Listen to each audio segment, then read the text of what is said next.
ఓం శ్రీ గురుభ్యో నమ. లలిత త్రిశతి ఈనాటి నామము. సర్వగత ఈ విరాట్ విశ్వ సృష్టికర్త అయిన మహావిభో అనబడే శంకరాచార్యుల వారు ఆ విశ్వ చైతన్య శక్తికి మహావిభో అని పేరు పెట్టారు. ఆయన స్వానుభవ రీత్యా అదే మీకు వివరించటం జరుగుతుంది. ఆ చైతన్య పరబ్రహ్మము సర్వజీవాత్మలలో, మనుషుల్లోనే కాదు మిగతా ప్రాణుల్లో కూడా జీవాత్మ ఆ యొక్క ప్రాణి ఏదైతే ఉందో ఆ జీవాత్మలో ఆ జీవాత్మ రూపంలో ఉంటుంది. ఆ నామాన్ని విభో అని ఆయన చెప్పారు.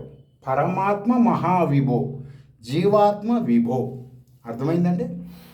ఈనాటి నామం కూడా సర్వగత అంటే అండజ, స్వేదజ, ఉద్భిజ, జరాయుజ. ఈ పేర్లు మీరు గూగుల్లోకి వెళ్ళి ఈ పేర్లు కొడితే మీకు వివరాలు వచ్చేస్తాయి.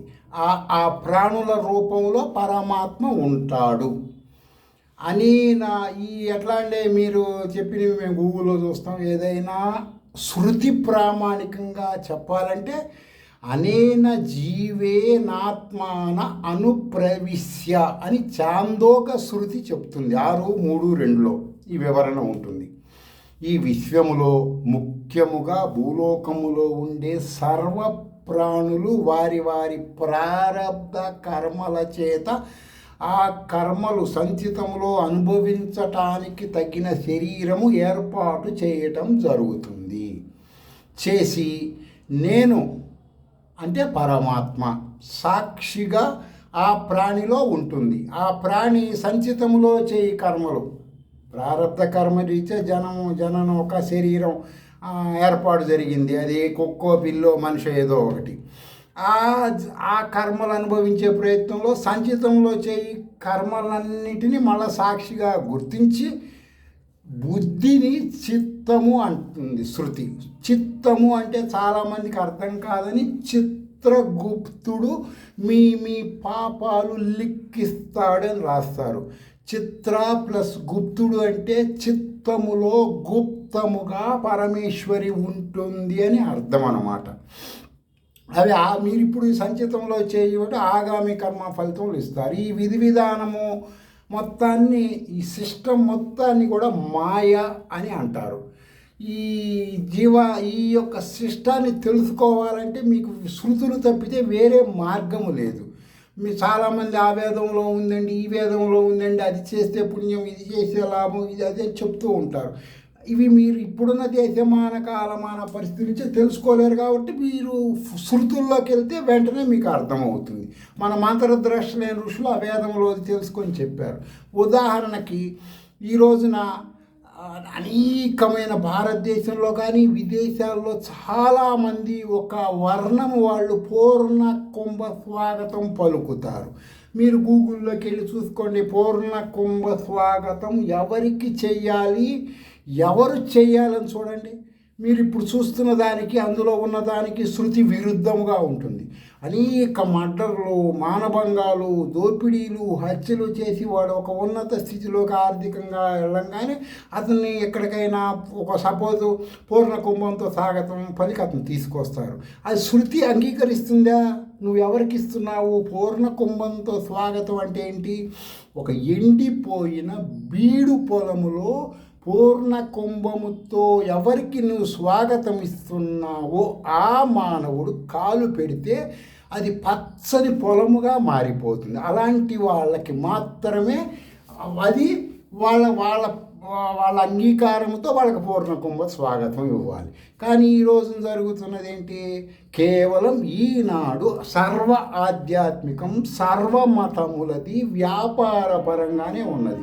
కాబట్టి మీరందరూ ఏంటంటే ఈ లోతుగా మాట్లాడి వాళ్ళని ఇబ్బంది పెట్టే బదులు మీకు ఎంతసేపు ఒరిజినల్ స్వచ్ఛమైన శాస్త్రీయ ప్రామాణిక ఆధ్యాత్మికం అంటే శృతులు మాత్రమే సత్యము. అర్థమైందండి?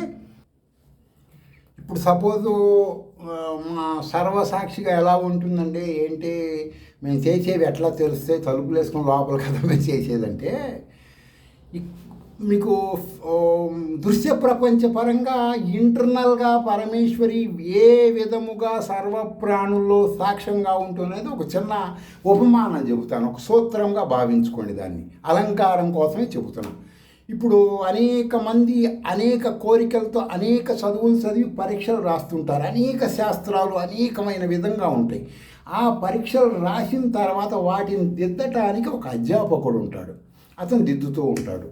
అతను దిద్దే క్రమంలో ఎవరికైనా సరే అక్కడ ఉన్న అతను చదువుకున్న అతను రాజ్యాంగ ప్రామాణికంగా అతను చదువుకున్న చదువులో ఉన్నటువంటి దాన్ని బట్టి మార్కులు వేస్తాడు, అంతేకాని అతని సొంత బుర్రతో చేయడు. అదే సూత్రం, ఇంకా లోతుగా చెప్పచ్చు దాన్ని, అదే సూత్రం ప్రకారం ప్రతి ఆధ్యాత్మికం వాళ్ళకి శృతులలో ప్రామాణికంగా తెలుసుకుంటేనే ఇవన్నీ అర్థమవుతాయి. ఇక్కడ ఫిజికల్గా ఎలా నీకు మార్కులు వేస్తున్నారో నువ్వు సంచితంలో చేయి కర్మలకు అదే విధంగా భవిష్యత్తు జన్మ ఉంటుంది. కాబట్టి అలా అని మేము పుణ్యాలు చేసామండి, అన్నదానాలు చేసామండి, అనేక గుళ్ళు కట్టించామండి, ఇవి అన్నీ శృతులు అంగీకరించవు. అర్థమైందండి?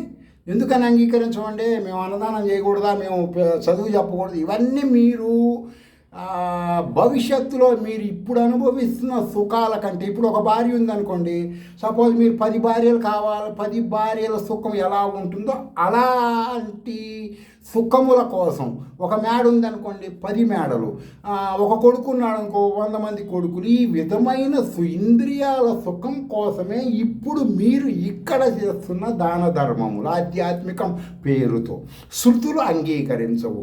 శృతి ప్రామాణికంగా ధర్మం ఏంటి అవన్నీ అంటే అది వేరేగా ఉంటుంది. ఎవరైనా సరే ఎంత ఇచ్చినా కుడి చేతితో చేసిన దాన్ని ఎడం చేతికి తెలియకూడదు.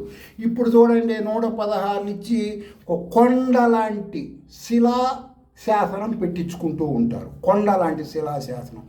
అలాంటి ఆధ్యాత్మిక పరులు ఉన్న ఈ భారతదేశంలో శృతుల జ్ఞానం తెలుసుకుంటే కానీ మీకు అప్పుడు వాస్తవంలోకి మీరు రారు, వస్తే కానీ మీకు యథార్థమైన జ్ఞానం తెలియదు.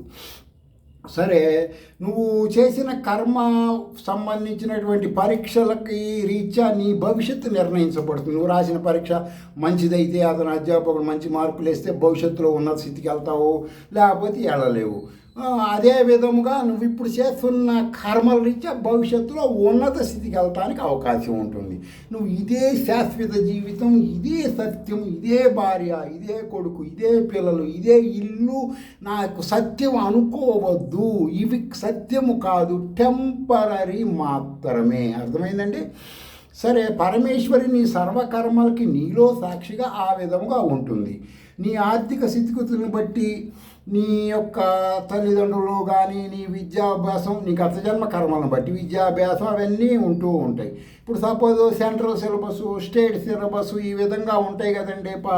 మనం మన తల్లిదండ్రులు మనల్ని చేర్పించిన దాన్ని బట్టి మన భవిష్యత్తు ప్రకారం ఉంటుంది. సెంట్రల్ సిలబస్ అంటే ఇండియా మొత్తం ఒకే విధంగా ఉంటుంది, స్టేట్ సిలబస్ అంటే ఈ రాష్ట్రాన్ని బట్టి ఉంటుంది.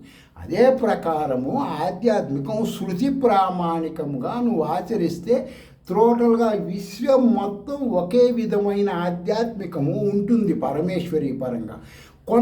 ఎవడి ఫీలింగ్ని బట్టి వాడు నేను ఈ మతం సృష్టించాను, వలసవాదుల సబ్జెక్టు, ఈ మతం సృష్టించాను, ఈ దేవుడే సత్యము, ఆ దేవుడే సత్యము, ఈ బాబా గారు గొప్ప, ఆ ఫకీర్ గొప్ప, ఇవి అన్నీ కూడా కరెక్ట్ కాదు. ఏ ఒక్కడు ఫిజికల్గా దేవుడు కాదు. దేవుడు ఎవరు, ఏమిటి అని అంటే శృతులు అంగీకరించినటువంటిది మాత్రమే దేవుడు. విడిగా పురాణాలలో చెప్పినట్టు ఒక్కొక్క అవతారానికి ఒక్కొక్క దేవుడు, ఒక్కొక్క శక్తి కొన్ని కారణాలతో ప్రాచీన కాలంలో రాజులు క్రియేట్ చేసినటువంటిది సత్యాలు కాదు, వాళ్ళ స్వలాభాల కోసం జరుగుతాయి.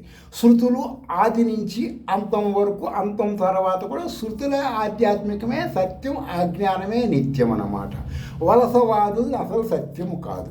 అలాగే పరమాత్మ ఏ మానవుల యందు, ఏ జాతి వాళ్ళ యందు తక్కువ ఎక్కువ ఉండదు. గుర్తుపెట్టుకోండి. ఎవరు చదివి, ఇప్పుడు కొంతమంది ఏమంటే మేము సనాతన కులము, మేము ఈ రోజున భారతదేశంలో బ్రాహ్మణులు అంటే పూజారి వర్గంగా తీసుకోండి. వాళ్ళు అనేక కులాలలో కొంతమంది ఇప్పుడు అతి శూద్రులు అంటూ ఉంటారు.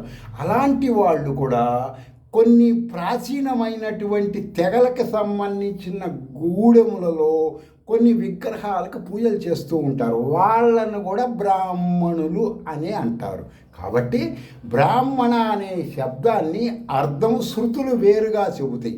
మీరు లౌకిక పరంగా తీసుకొని ఆ విధానం అంగీకరిస్తే అది కరెక్ట్ కాదనమాట. శృతులు అంగీకరించిందే బ్రాహ్మణ శబ్దం. అర్థమైందండి? నీ కర్మలకి అనేక విధంగా నువ్వు ఇప్పుడు చేస్తున్న కర్మలకి ఫ్యూచర్లో సంబంధించినవి ఉంటాయి. ఇది ఖచ్చితంగా నమ్మాలి. పరీక్షలో పాస్ అయితే ఏ విధంగా ఉన్నత స్థితికి వెళ్తావో ఇప్పుడు చేస్తున్న కర్మలకు తర్వాత వస్తుందని నీకు నమ్మకం కలగాల్సిందే శృతుల ప్రామాణికంగా. ఇది వలసవాదులు ఆధ్యాత్మిక మతములు కాదు భారతీయులది విదేశ వలసవాదులు క్రియేట్ చేసిన స్వలాభం కోసం వాళ్ళ ఇంద్రియాల సుఖం కోసం కొంతమంది భారతీయుల్ని సనాతనమైన వాళ్ళని లోబర్చుకొని ఏర్పాటు చేసిన ఆధ్యాత్మికం ఇప్పుడు భారతదేశంలో ఎక్కువ శాతం ఉన్నది. అందుకని సత్యం నిత్యం శాశ్వతమైన భగవంతుడెవరు, ఆధ్యాత్మికం అంటే ఏమిటి అంటే మీరు ఖచ్చితముగా శృతుల ద్వారానే తెలుసుకోవాలి. వేరే ఆప్షన్ ఉండదు. వేరే గ్రంథముల్లో చెప్పినవి పూర్తి సత్యములు కాదు. శృతులు మాత్రమే సంపూర్ణ సత్యమైన ఆధ్యాత్మికం. హరిశ్చంద్రుడు, శ్రీరాముడు, శ్రీకృష్ణుడు ఇలా వగైరా అందరూ శృతుల పరంగానే ఆచరించారు. ఈనాడు కీర్తించబడుతున్నారు. మీరు అవి తెలుసుకోవాలి. అప్పుడు మీకు బాగుంటుంది. దీన్ని సర్వ ఋషులు అంగీకరించినటువంటి సర్వ ఉపనిషత్తుల సారమే గీత. దాన్ని ప్రతి భారతీయుడు దగ్గర పెట్టుకొని దాని ప్రామాణికంగా ఉంటే ఉన్నత స్థితికి వెళ్ళవచ్చు. సరే, ఇప్పుడు ఎడమ కంటిలో పురుషుడు, కుడి కంటిలో స్త్రీ. ఎడమ కన్ను, కుడి కన్ను. శృతి ఏం చెప్తుంది? పరమాత్మ అంశ. అందులో వచ్చేసి అర్ధనారీశ్వర తత్వంగా భావించుకోవచ్చు మీకు అలంకారం కోసం. ఈ యొక్క ఎడమ కంటిలో పురుషుడు, కుడి కంటిలో స్త్రీ. వీళ్ళని భార్యాభర్తలుగా భావించాలి. సర్వప్రాణులకి కుడి కంటిలో ఎడమ కంటిలో ఉండేటువంటి ప్రాణం వచ్చేసి భార్యాభర్తలుగా భావించుకొని మీరు శృతి ప్రామాణికంగా ఆలోచిస్తే మీకు ఒక్కొక్కటి ఓపెన్ అయిపోయి ఉన్నత స్థితికి వెళ్తారు. హృదయం లోపల ఉన్న మనో ఆకాశం. ఇప్పుడు మీరు ఆకాశం తలకైతే కనపడుతుంది. ఆకాశం అనేది అంతము లేదు. అదే మీ హృదయంలో మీకు ఎడతెగని ఆలోచనలు వస్తూనే ఉంటాయి అన్నమాట. వాటిని మీరు కంట్రోల్ చేయటాలంటే హృదయాకాశ జ్ఞానంలోకి వెళ్తే అర్థమైపోతుంది. హృదయాకాశమే ఈ భార్యాభర్తలు కలుసుకునే ప్రదేశం. అర్థమైందండి? మీరు ఒక స్త్రీని పురుషుడు చూసినా, పురుషుడు స్త్రీని చూసినా మనసులోనే దానికి సంబంధించిన ఫీలింగ్స్ వాడికి జీవాత్మ పరంగా కలుగుతూ ఉంటాయి. శృతుల్లోకి వెళ్తే కలిగే ఫీలింగ్స్ వేరు, ఈ ఫిజికల్ ఆధ్యాత్మిక పరంగా కలిగే ఫీలింగ్స్ వేరు. అందుకని దయానంద సరస్వతి అనబడే ఆర్య సమాజమైన దేవాలయముల్లో సంసారపరంగా సమస్యలు ఉన్నవాళ్ళు, ఆర్థిక మానసిక శారీరకమైన ఇబ్బందులు ఉన్నవాళ్ళు దేవాలయాలకు వెళ్ళవద్దు అని చెప్పాడు. ఎందుకు చెప్పాడు? వీళ్ళ వీక్నెస్ని వాళ్ళు అడ్వాంటేజ్గా తీసుకుంటారని ఆలోచించి ఆయన చెప్పి ఉండవచ్చు. సత్యార్థ ప్రకాశంలో ఉంటాయి, చూసుకోవచ్చు మీరు ఎవరైనా సరే. సమస్యలు ఉన్నవారు దేవాలయానికి వెళ్ళకూడదు అని ఆయన చెప్పాడు. సరే, అది ఆయన వేదాలు సబ్జెక్ట్ బాగా తెలిసిన ఆయన మరి, కాబట్టి ఎందుకు చెప్పాడని మీరు వెరిఫికేషన్ చేసుకోండి, మీకు అర్థం. నేటి దృశ్య ప్రపంచ ఆధ్యాత్మికంలో జరుగుతున్నటువంటి సంఘటనలు ఇచ్చా ఇప్పుడు జరుగుతున్నవి ఆయన ఆనాడు ఊహించి ఉండవచ్చు. అది విషయం. అందుకని శృతుల్లోకి నేను ఈ సోదంతా చెప్పి మిమ్మల్ని ఇబ్బంది పెట్టుకుని శృతుల్లోకి వెళ్ళమని చెబుతున్నాను. శృతులు ప్రామాణిక శ్రీ విద్యలోకి వెళ్తే ఓపెన్ అవుతుంది మీకు ఏం కావాలంటే అది. సరే, ఇక్కడ ఈ భార్యాభర్తలకి ఆహారం ఏంటి? హృదయంలో ఇద్దరు కలుసుకుంటున్నారు కదా, ఎడమ కంటి కుడి కంటిలో ఉన్నటువంటి వాళ్ళకి. ఈ హృదయములో ఒక పక్కన ఎర్రని మాంసము ముద్ద. ఇక్కడ వెజిటేరియన్ నాన్ వెజిటేరియన్ కాదండి, శృతులు చెబుతున్నటువంటి విషయం. ఎర్రని మాంసము ముద్ద హృదయము మీద కప్పబడి ఉంటుంది. అదే వాళ్ళకి ఆహారం అన్నమాట. ఎవరికి? భార్యాభర్తలకి. ఏది? హృదయంలో కలుసుకునే భార్యాభర్తలకి. ఆ మాంసం మీద కప్పబడి సన్నని ఒక పొర ఉంటుంది. మన చర్మంలో అనేక రకాల పొరలు ఉంటే ఆ మాంసం మీద ఒక పొర కప్పబడి ఉంటుంది. ఆ కప్పిన పొర ఆ స్త్రీ కప్పుకున్న వస్త్రము. శరీరాన్ని కప్పుకుంటుంది కదా ఒక స్త్రీలు, ఆ వస్త్రమే ఆ యొక్క మాంసం ముద్ద పైన ఉండేటువంటి పొర.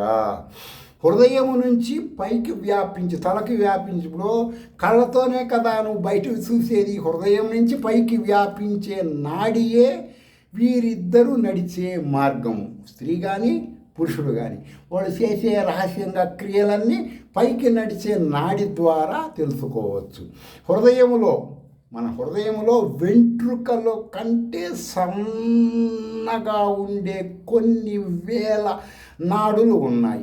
ఈ నాడుల ద్వారా నువ్వు తీసుకున్న ఆహారం, అర్థమైందండి, నువ్వు ఏ ఆహారం తీసుకుంటావు నీ కర్మను బట్టి తీసుకుంటావు. దానికి ఇప్పుడున్న కులాలు గిలాలన్నీ పక్కన పెట్టండి.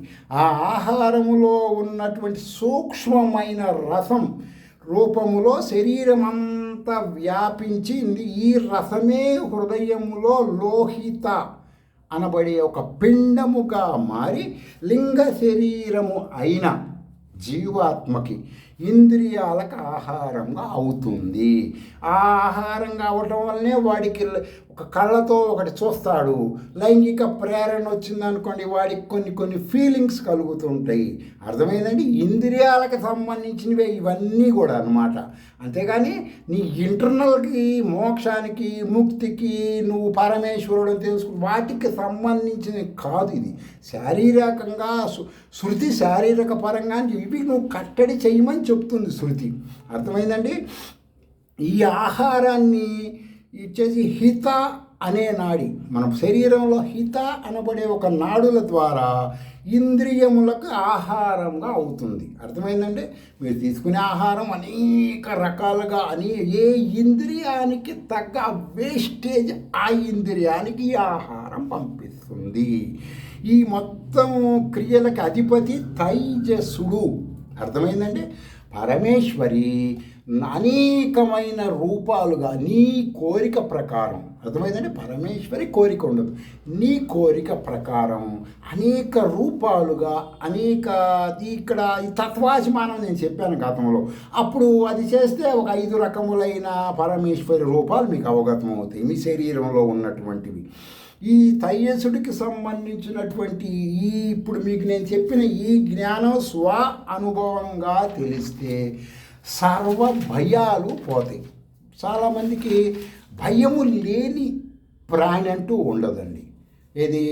ఒక పిచ్చివాడు కానీ ఒక కోమాలో ఉన్నవాడు తప్పితే మిగతా వాళ్ళందరికీ ఎక్కువ శాతం మందికి భయం ఉంటుంది. భయము అనేది తెలియకుండా నీ యొక్క కర్మలకి కారణం భయమే.